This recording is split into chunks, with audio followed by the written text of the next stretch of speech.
Om Shanti. Good morning. आज प्यारे मीठे बाप दादा के 12/7/2023 के अनमोल महावाक्य सुनते हैं। मीठे बच्चे, अभी तुम्हें पवित्र जीवात्मा बनना है। इस समय कोई पवित्र जीवात्मा नहीं है, इसलिए अपने को महात्मा भी नहीं कहला सकते। आज का प्रश्न है, सतयुगी राजाई का इनाम किन बच्चों को प्राप्त होता है? उत्तर, जो श्रीमत पर याद की रेस में नंबर 1 जाते हैं उन्हें राजाई का इनाम मिलता है। तीखी रेस होगी तो रजिस्टर में नाम अच्छा होगा और इनाम के अधिकारी बनेंगे। तुम बच्चे दुरानदेशी बन, बाबा कहते हैं, तुम बच्चे दुरानदेशी बन बड़ी दूर की रेस करते हो परमधाम की। 1 सेकंड में निशाना तक मना परमधाम तक पहुंचकर वापस लौटकर आते हो। तुम्हारी बुद्धि में है, पहले हम मुक्ति में जाएंगे, फिर जीवन मुक्ति में आएंगे। तुम्हारी जैसे रेस स्पर्धा और कोई भी कंपटीशन नहीं कर सकता है। गीत है आज का, आखिर वह दिन आया आज जिस दिन का हमें इंतज़ार था। ओम शांति। ये कौन कहते हैं? आखिर वह दिन आया आज। बच्चे जानते हैं आखिर वह दिन आया आज जो हम बाबा के सन्मुख है। आत्मा कहती है, इस शरीर द्वारा अभी तुम बैठे हो, जानते हो हम आत्माएं परमपिता परमात्मा के सन्मुख बैठी है। देखो कितने हम भाग्यवान हैं। बरोबर 5000 वर्ष पहले भी हम आत्माएं यानी जीव की आत्माएं परमात्मा से सन्मुख मिली थी। याद आता है सभी को? आत्मा कहती है मेरा यह शरीर है। शरीर नहीं कहेगा कि ये मेरी आत्मा है। हम आत्माओं का बाप आखिर आज आया है, आना भी जरूर है। भक्ति के बाद ज्ञान देने के लिए। क्यों बाबा आते हैं? बच्चों को ज्ञान देने के लिए। ज्ञान से ही सद्गति करने के लिए आखिर आया है। ये सारी दुनिया नहीं जानती, सारी दुनिया के सन्मुख हो भी नहीं सकेंगे। तुम बच्चों को अभी नंबरवार पुरुषार्थ अनुसार निश्चय है। पहले तो आत्मा निश्चय करती है, फिर निश्चय करते हमारा बाप फिर से आया हुआ है। तुम समझते हो, ऐसे सब निश्चय करते हैं, परंतु ऐसे भी नहीं है। यह घड़ी घड़ी बाबा कहते हैं कि बच्चे भूल जाते हैं हमारा बाप फिर से आया हुआ है। ऐसा यह विचित्र है जो घड़ी घड़ी भूलता है। हम आत्मा हैं, परमपिता परमात्मा के सन्मुख है। किसके सन्मुख बैठे हम? परमपिता परमात्मा के। ये भी भूल जाते हैं। ये तो दुनिया भी जानती है। पतित जीव आत्माओं को पावन बनाने वाला परमपिता परमात्मा शिव बाबा है। वो आते हैं, जीव आत्माएं आत्माओं को पवित्र बनाने नहीं आती है। सभी जीव आत्माएं हैं, परमपिता परमात्मा एक ही है। उनको जीव नहीं कहेंगे क्योंकि उनको कोई स्थूल या सूक्ष्म शरीर परमात्मा को नहीं है। यह बाप बैठ समझाते, तुम जो नामधारी देखते हो, ब्रह्मा विष्णु शंकर के जो चित्र देखते हो, वे सूक्ष्म अवतार में रहते हैं। वह भी सूक्ष्म जीव आत्मा ठहरे। ये बड़ी समझने की बातें हैं।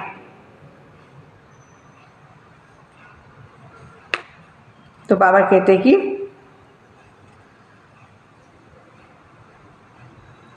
यहाँ कोई भी सुप्रीम पावन हो न सके। बर कहते हैं महान परमात्मा, महान आत्मा, महात्मा, परंतु पति दुनिया में महात्मा आ कहाँ से सकते हैं? हाँ, वो सुप्रीम बाप पावन बना करके गए हैं बच्चों को। सतयुग आदि में देवी देवता थे, यह तो जरूर समझेंगे। पवित्र आत्माएं थी, अभी पतित जीव आत्माएं हैं।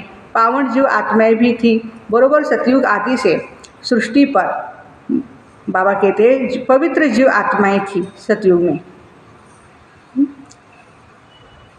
उन्हों को महान आत्मा कहेंगे। बाप समझाते पति दुनिया में कोई भी महान आत्मा हो नहीं सकते।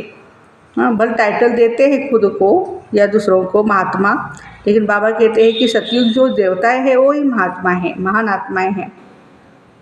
सब पतित जीव आत्माएं हैं। पतित जीव आत्मा जरूर औरों को भी पतित ही बनाएगी। वहाँ है ही पवित्र जीव आत्माएं, तो क्या करेंगे? ऐसे नहीं कि पवित्र जीव आत्मा बनाएंगे, नहीं, वहाँ बनाने की बात नहीं। इस समय सभी पवित्र जीव आत्माएं बनती है। अभी ये संगम युग ही है जहाँ पर हम सभी पवित्र जीव आत्माएं बनती है। तो प्यारे बाबा हम बच्चों को आज याद दिला रहे हैं कि सतयुग ही पवित्र दुनिया थी और वहाँ पर सारे महान आत्माएं थे। वहाँ तो है ही सब पावन। इतना पावन बनाने वाला कौन है? तो बाप बैठ बच्चों को समझाते हैं। तुम जब देवी देवता थे, पावन थे, यहाँ आकर के पतित बने हो। सभी बच्चे क्या बने हैं? पतित। यह है ही पाप जीव आत्माओं की दुनिया। अक्षर बिल्कुल ही समझाना है, क्लियर। पाप जीव आत्मा, क्योंकि आत्मा भी पतित है और शरीर भी पतित है।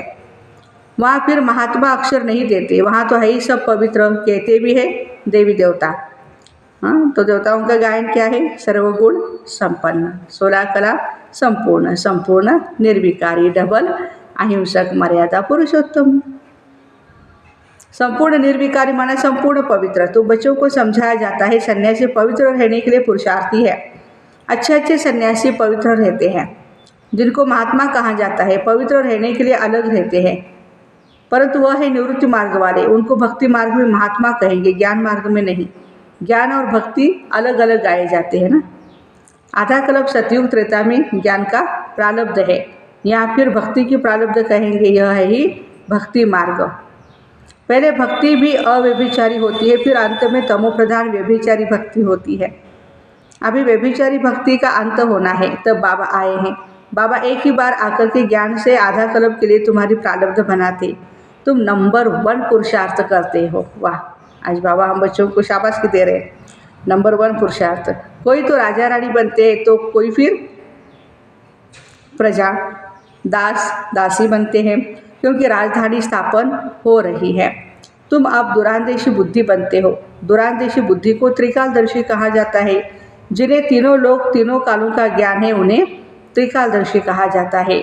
तुम अब तीनों लोकों को जानते हो, मूल वतन, सूक्ष्म वतन और ये है स्थूल वतन, 3 लोक। तुम अब दुरांदेशी बन गए। तुम्हारी बुद्धि आदि से अंत तक जाती है, नंबरवार पुरुषार्थ अनुसार। कोई कमज़ोर होते हैं जो रेस में पीछे रह जाते हैं। यह तो बहुत बड़ी दुरांदेशी रेस है। आत्माओं की रेस कभी नहीं सुनी होगी। तुम आत्माएं जानती हो, हम स्टूडेंट हैं, हमारी ये रेस है। फलाने निशाने तक पहुंचकर फिर लौटना है। तुम आत्माओं की यह बड़ी दूर की रेस है। देखो हम परम धाम तक, कितनी दूर परम धाम है। वहाँ हम मन बुद्धि से जाते हैं, प्यारे बाबा से मिलन मनाते हैं। आत्माओं की रेस कभी नहीं सुनी होगी। तुम आत्माएं जानती हो, हम स्टूडेंट हैं, हमारी ये रेस है। फलाने निशाने तक फिर पहुंचना है, वापस आना है। बुद्धि जानती है हम वास्तव में वहाँ के रहने वाले हैं।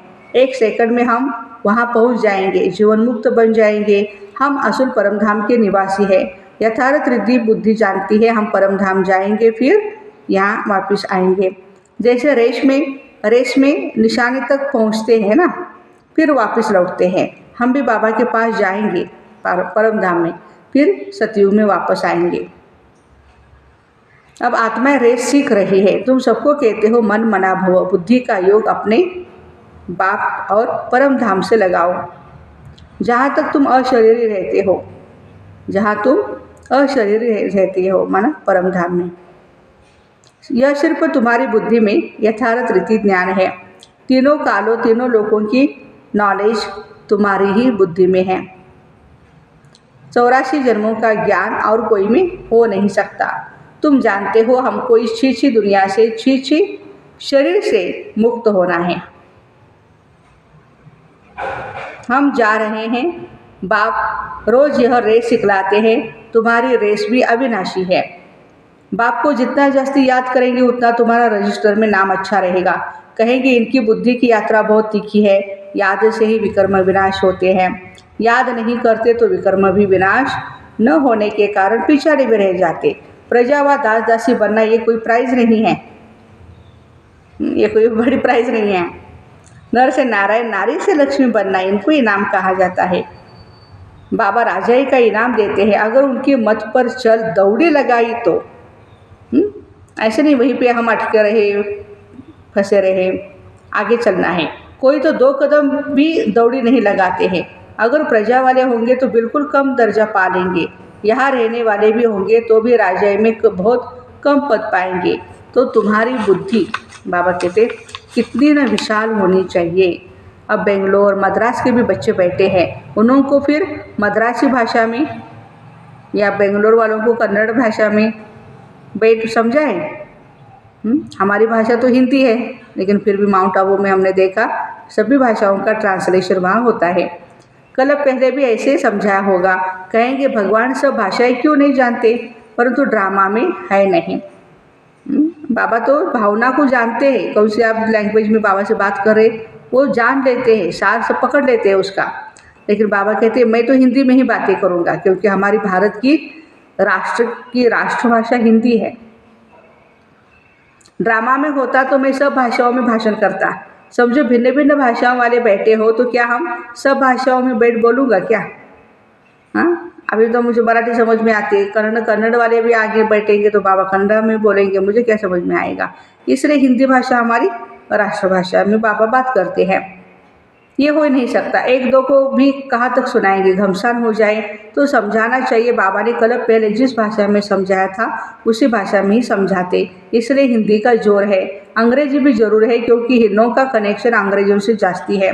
रशिया, अमेरिका आदि की भाषा अपनी अपनी है एक ही धर्म वाले क्रिश्चियन, लेकिन सबकी इंग्लिश भाषा नहीं है, अलग अलग लैंग्वेज है, परंतु भाषाएं बहुत है। यहाँ भी सब भारतवासी आदि सनातन देवी देवता धर्म वाले, परंतु अपने धर्म को भूल गए हैं। भाषाएं भी कितनी हो गई। इसलिए कहा पिंडे पिंडे मतिर्भिन्ना कुंडे कुंडे नवम पयाहा जातो जातो नवाचराह नवा वाणी मुखे मुखे। पिंडे पिंडे मतिर्भिन्ना, हर एक शरीर में पिंड जो है, आत्मा जो है, हर एक की मति बुद्धि अलग अलग है।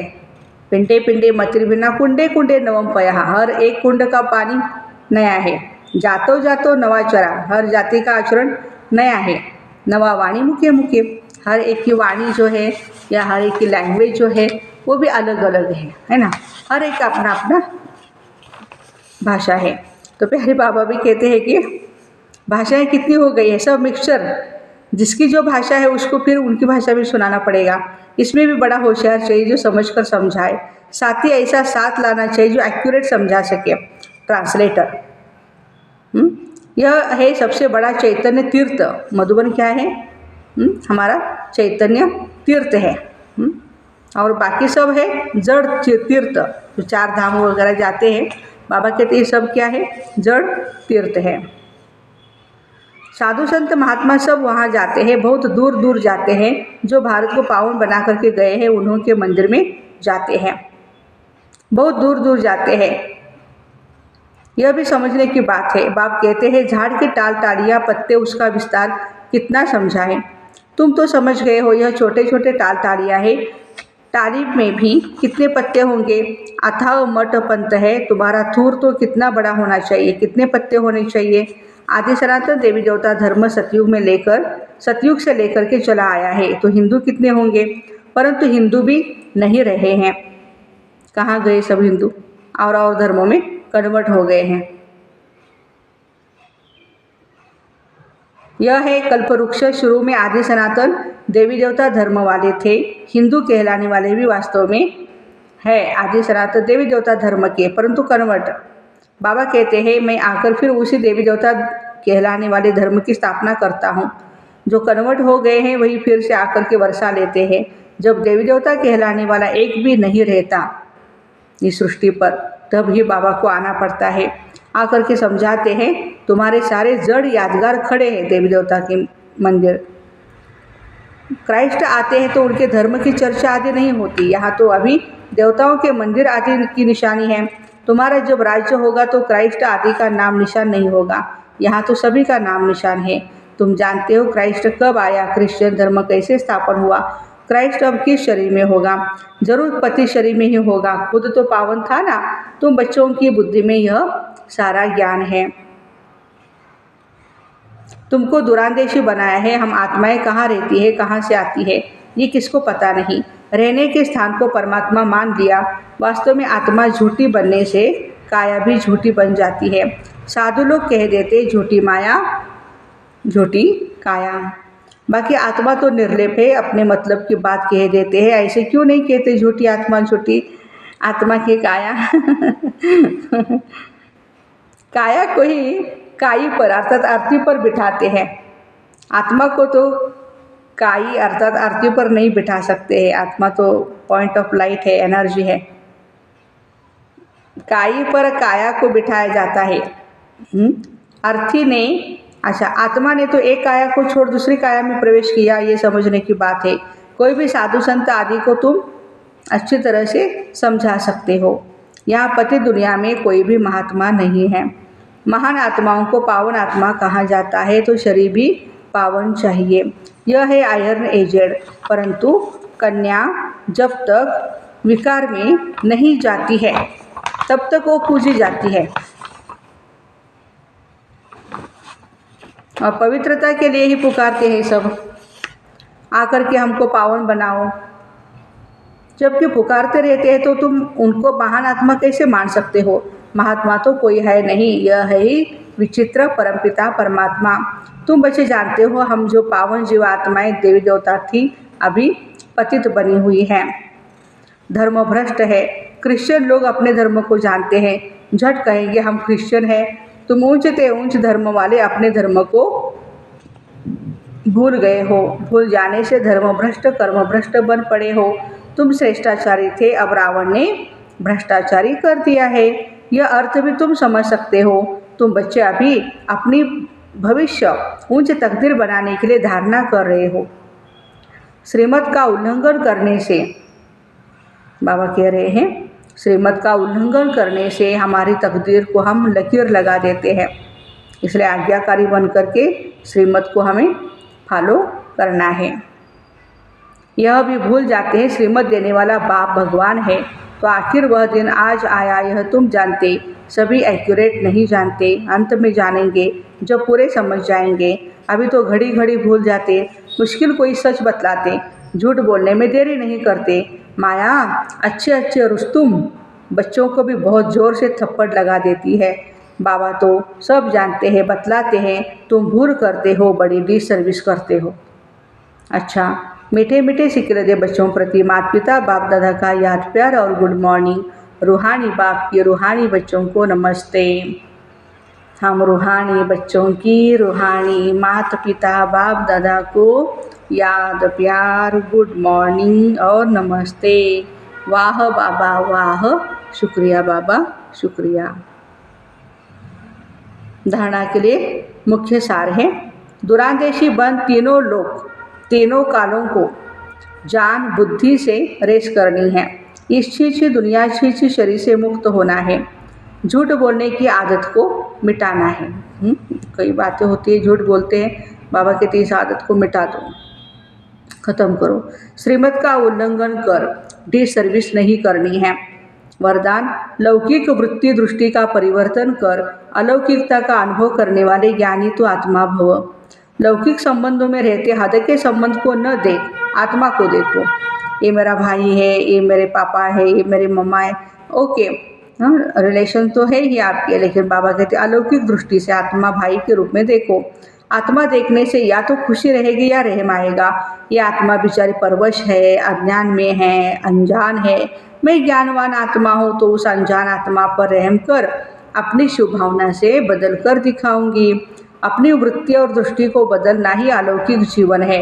जो काम अज्ञानी करते हैं वह आप ज्ञानी तो आत्मा नहीं कर सकते। आपके संग का रंग उन्हें लगना चाहिए, न कि उनके संग का रंग हमें लगे। स्लोगन है, अपने श्रेष्ठ कर्म से विश्व पिता का नाम बाला करना ही, अपने श्रेष्ठ कर्म से विश्व पिता का नाम बाला करना ही विश्व कल्याणकारी बनना है। तो हम सभी बच्चे कौन हैं? विश्व कल्याणकारी हैं। तो ऐसे लौकिक दृष्टि वृत्ति का परिवर्तन कर अलौकिकता का अनुभव करने वाले ज्ञानी तो आत्मा भाई बहनों को ओम शांति।